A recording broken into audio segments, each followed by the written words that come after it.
All right, my friends, it's officially 6:30 Central Time. We'll sit for 2 or 3 minutes silently together just to allow everybody to get situated and get settled, turn their technology on. I encourage you to turn whatever technology off that you don't need. So if you're watching on your laptop, put your phone on airplane mode.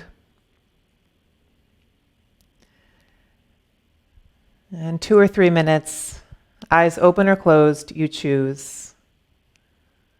Silent meditation briefly.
All right, friends, take a slow, deep breath in and just hold that breath briefly at the top.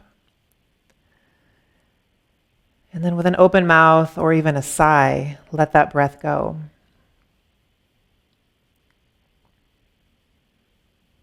So welcome to Mindful Monday. We talked last week, if you were here, about respecting each moment. And if you weren't here, just a really brief summary. We talked about respecting each small moment in our life off the cushion, and then, of course, each small moment in our meditation practice with this idea that because life is comprised, of course, as we know, of smaller moments, we therefore have a respect for all of life when we are really witnessing and respecting each moment, even the ones that feel kind of dull, or even the ones that we kind of just feel like we're passing time, like twiddling our thumbs, waiting for time to pass. Those moments especially we can respect. And today, I think today and next week, we'll actually begin this topic, but it's kind of a continuation of that, which is called the art of practice. So we'll talk about it today and next Monday. And then the Monday of Memorial Day, we won't have live stream practice, mainly because I'll be out of town. Otherwise, I would be here. So for tonight, the art of practice.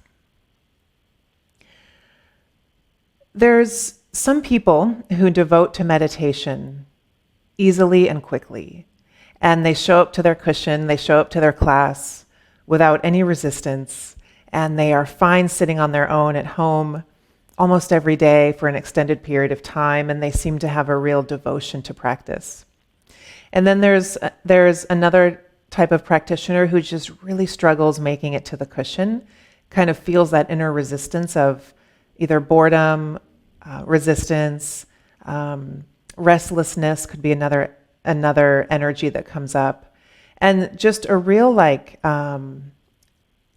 this is how I feel often, I'm just letting you know, just a real almost aversion to sitting. Like I'll do sometimes anything in my house, and then I will sit. So I'm only offering that to you because, there are both schools of people, and then there's people in between that, to really normalize that even teachers have a hard time getting to the cushion, okay? And I'm going to tell you how I remind myself over and over and over again what's happening here. And if you'll remember, the word mindfulness is really translated in Pali, the language this was all originally written in, as remembering. Mindfulness is remembering or to remember.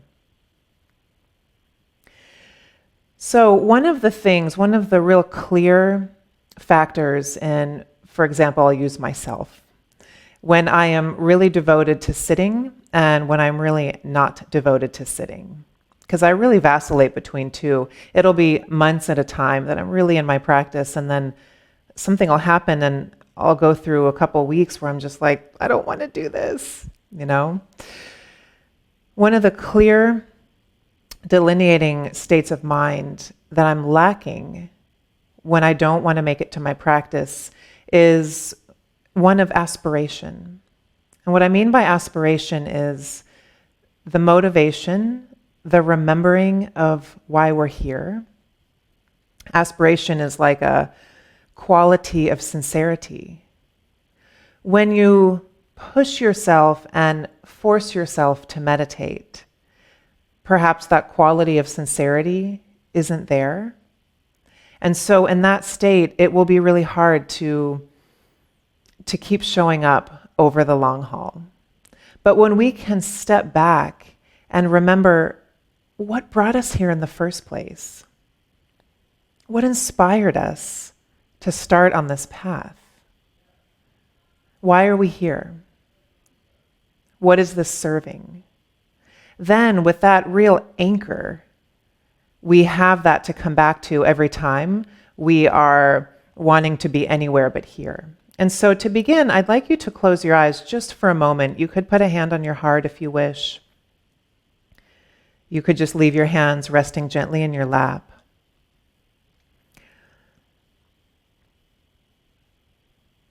This idea of sincerity is a clear and conscious sense of what really matters to us.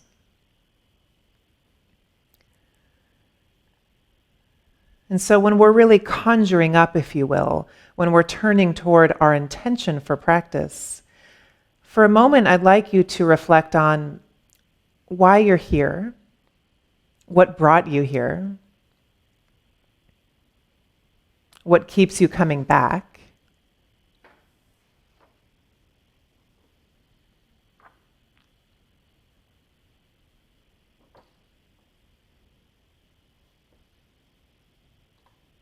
And lastly, what qualities of attention would you like to invite into your practice tonight?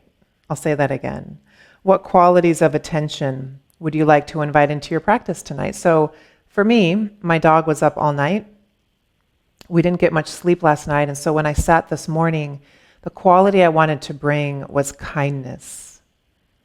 Kindness for my sort of clouded, sleepy mind, my low energy body. Kindness and compassion. So for you, what are those qualities you're bringing to practice tonight?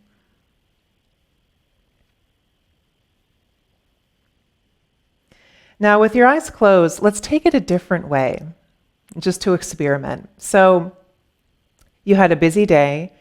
You didn't get anything done that you really needed to get done. You were all over the place. You got a speeding ticket. You ate fast food and it made you feel like you have food coma for lunch.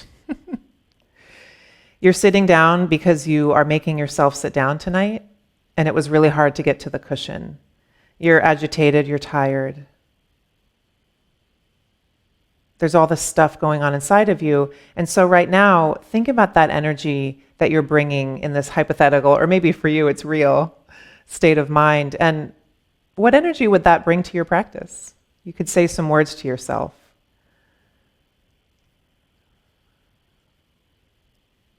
Anxiety, restlessness, distraction, right? It's that idea of just showing up because you're being dutiful. It's part of your good personhood project. Maybe you don't even know why you're showing up, right? Now let's toggle back to your real intention of why you're here. What quality do you want to bring on purpose to your sit tonight?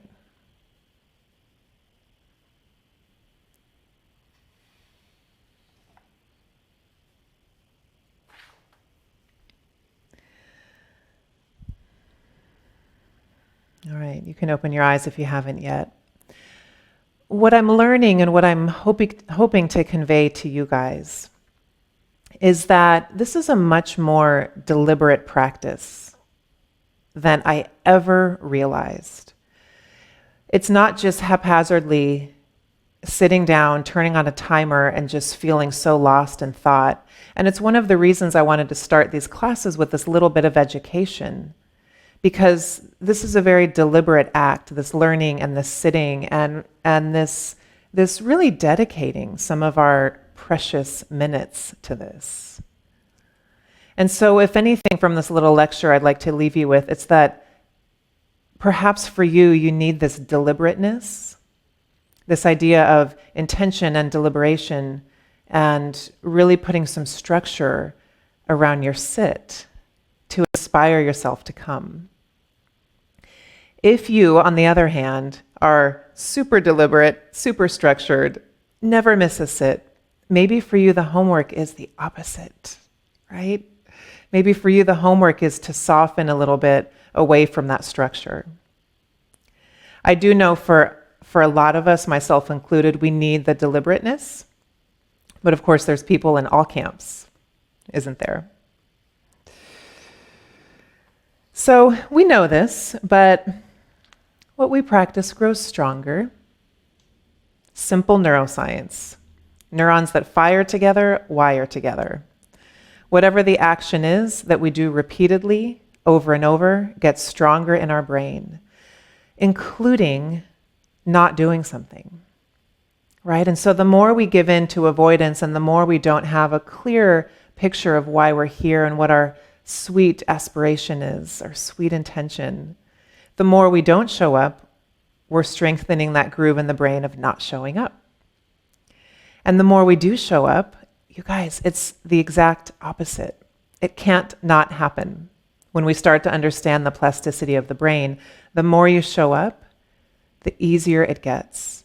What I find really hard is when I'm sort of, I don't even want to call it like in a slump, because it's just part of the journey, I feel like, to like ebb and flow, you know? But when I'm maybe down here, it's so hard to start again because it's been a little while. Or maybe I'm only doing it once a week. It's so hard to come back week to week because there's been so much life in between, so much time, right? And so if you can put a little less space in between sits, maybe you sit a little bit every day or a little bit every other day, and then we meet here on Mondays. Great. But your brain will create a new habit, and sitting will be no big deal over time.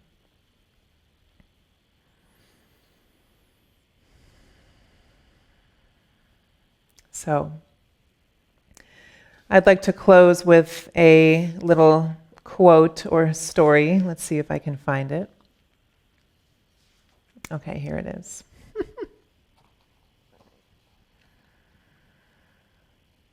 This is really short. It's just a beautiful conversation between a master and his student.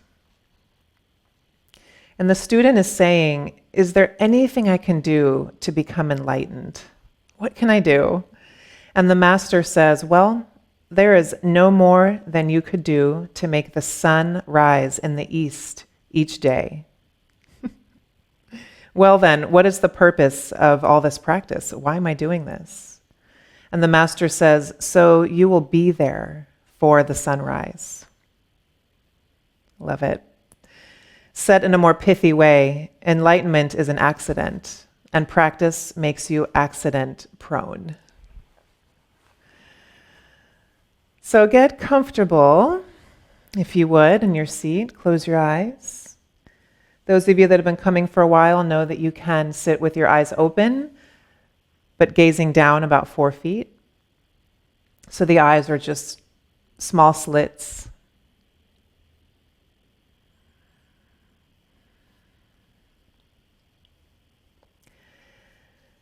Sitting position is really important, and if sitting on the ground is challenging for you, sit in a chair.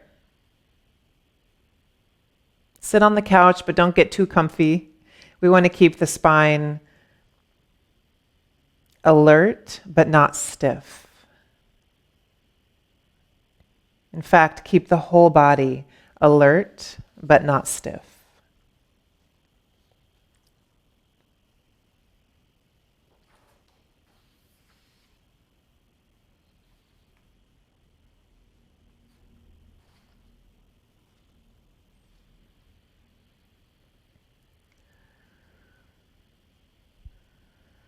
Now begin to establish a sense of presence, whatever that means to you.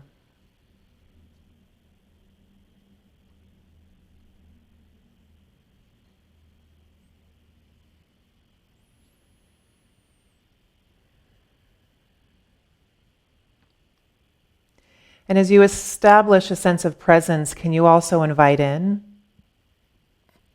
the qualities that you conjured up and turned toward that you'd like to invoke and practice tonight?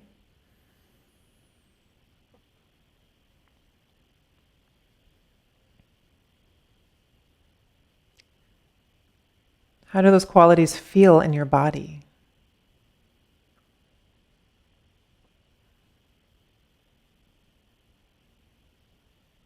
And if the answer is, I don't know, that's totally okay.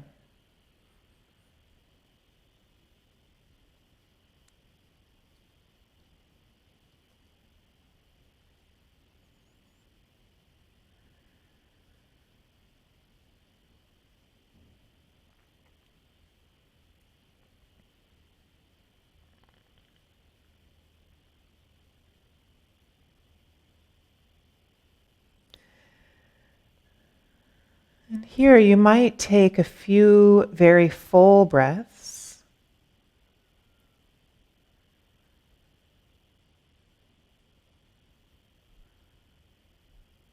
And then allow your breath to become natural, just natural rhythm of in, flow, and exhale.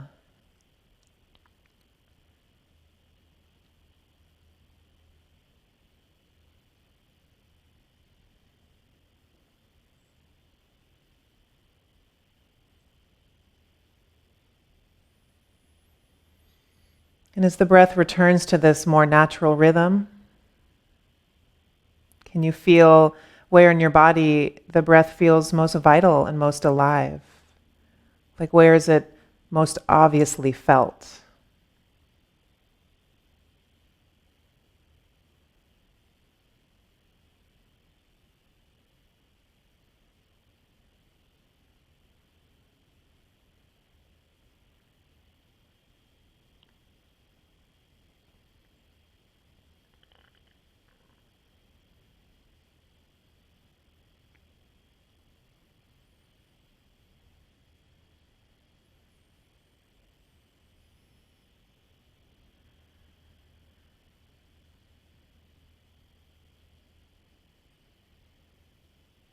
And perhaps it's not where it's most obviously felt, but it's where it feels the best. Those could be two different things.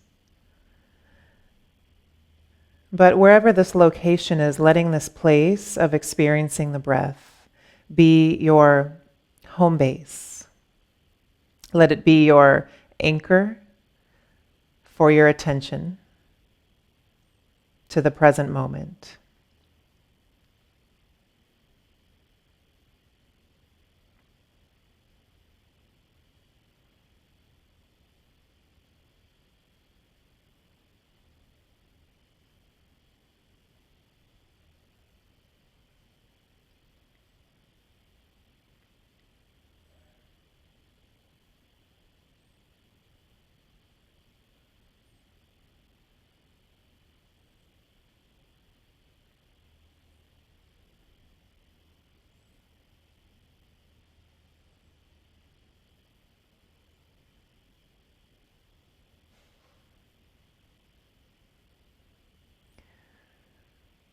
And of course, if the breath is not a good anchor for you, turn your attention instead toward how the hands are feeling or how your whole body is feeling. That idea of felt sense physically could be your anchor. It could be the thing that anchors your attention to the present moment when the mind travels away.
How does this idea of respecting each moment land for you here?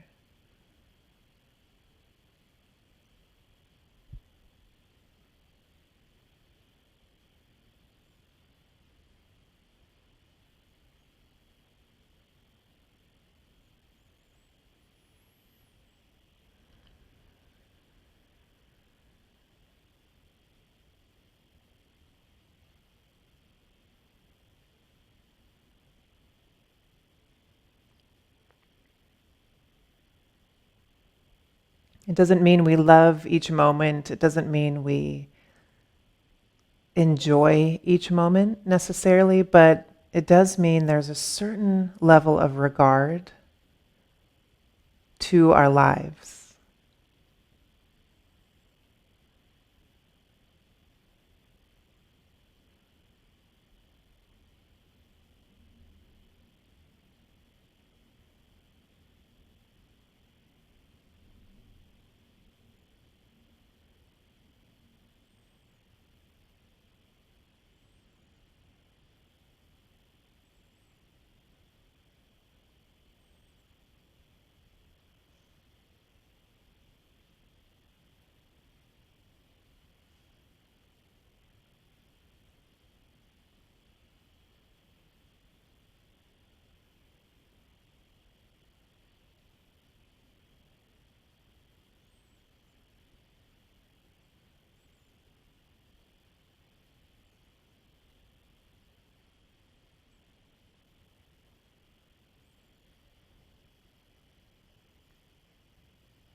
Here, just simply noticing what current mind is caught in.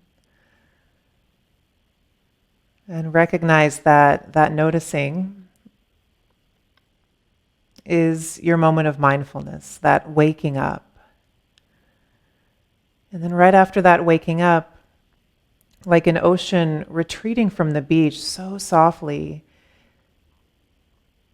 turn your attention toward your breath, your hands, your body, whatever your anchor of choice is, the thing that connects you to the present moment.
And just allowing other experience to rise and fall, like the waves of the ocean around your anchor, whether it's sound or sensation or thought, whether it's something in your visual field, plans, emotions, so many things come through as disturbances. For now, just let that be in the background. No need to let it hook you or annoy you. It's just noise, white noise.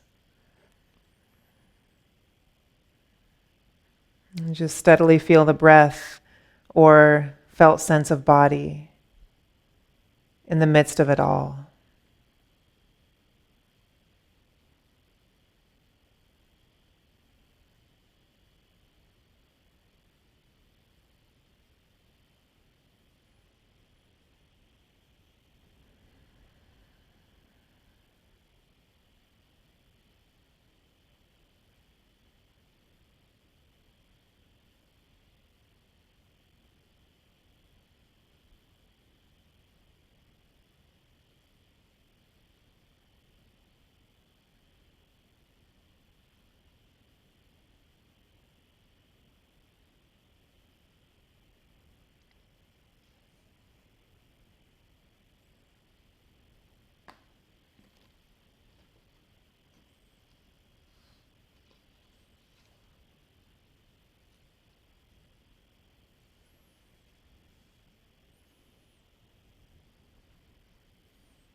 Now, one more time, I'd like you to turn back toward your why, your aspiration, your wholehearted intention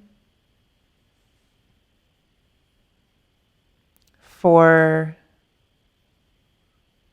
making it to your mat tonight, for your baseline energy of your practice, for your why. Returning to that thing that anchors you and calls you.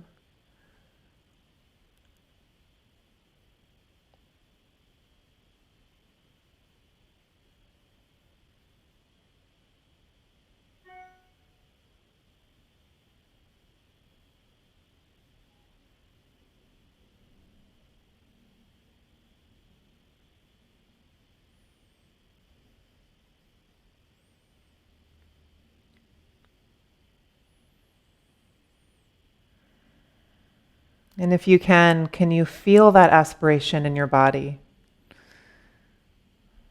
Is there a felt sense when you reflect on this highest intention for your practice?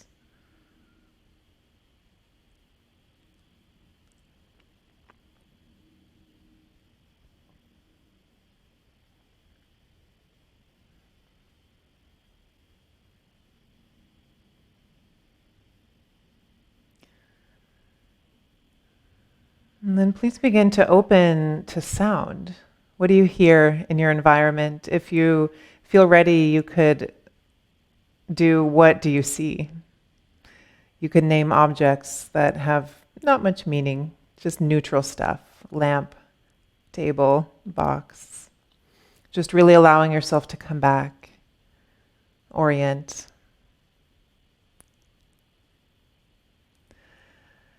I heard something Pema Chodron said so long ago, and I don't even know where it's from, if it's from a book or a talk, but she said, I would be a great meditator if it wasn't for my mind.